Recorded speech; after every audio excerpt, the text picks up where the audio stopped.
Hello అందరికీ. ఈరోజు నేను రాగి సంగటి చికెన్ కర్రీ చేయబోతున్నాను.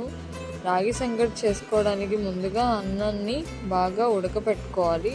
ఎప్పుడు నార్మల్గా చేసేదానికంటే కొంచెం వాటర్ ఎక్కువ పోసుకొని మెత్తగా ఉడకబెట్టుకోవాలి. ఇప్పుడు అందులో రాగి పిండి వేసేసి పప్పు గుత్తి తీసుకొని మంచిగా రుబ్బుకోవాలి. రాగి పిండి మొత్తం కలిసేలాగా నేను చూపిస్తున్నా కదా, ఇలా మంచిగా రుబ్బుకోవాలి. స్టవ్ ఆఫ్ చేసి రుబ్బుకోండి. రాగి పిండి మొత్తం అన్నంలో మంచిగా కలిసినాక సిమ్లో పెట్టుకొని ఒక 10 నిమిషాలు అలా వదిలేయాలి, మూత పెట్టేసి. అప్పుడు రాగి సంగటి అయిపోతుంది. ఇప్పుడు గిన్నెకి నూనె రాసి ఈ రాగి సంగటిని గిన్నెలో వేసి నీట్గా రౌండ్ బాల్స్ లాగా చేసుకొని ప్లేట్లో పెట్టుకొని తింటే చాలా బాగుంటుంది.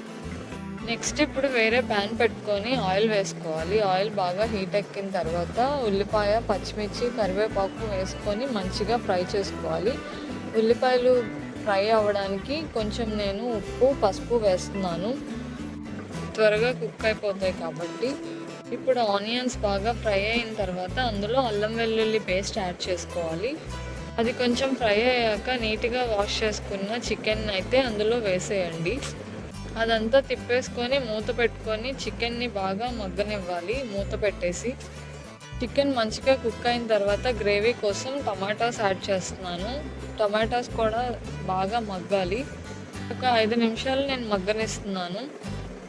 ఇప్పుడు అందులోనే కారం, ధనియాలు, జీలకర్ర, చెక్క, లవంగాల పౌడరు, గరం మసాలా వేసేస్తున్నాను.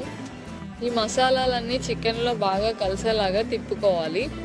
చికెన్ ఉడకడం కోసం నేను కొంచెం వాటర్ కూడా యాడ్ చేసుకొని మూత పెట్టేసుకొని మగ్గనిస్తున్నాను చికెన్ని. ఇప్పుడు ఫైనల్గా మూత తీసి కొత్తిమీర చల్లేసుకొని దించేసుకుంటే చికెన్ కర్రీ అయితే రెడీ అయిపోతుంది. ప్లేట్లోకి రాగి సంకటి వేసేసి చికెన్ కర్రీ వేసేసి తింటే సూపర్ టేస్ట్గా ఉండిద్ది. మీరు కూడా ఈ రెసిపీని ట్రై చేయండి అండ్ ఒక లైక్ చేయండి.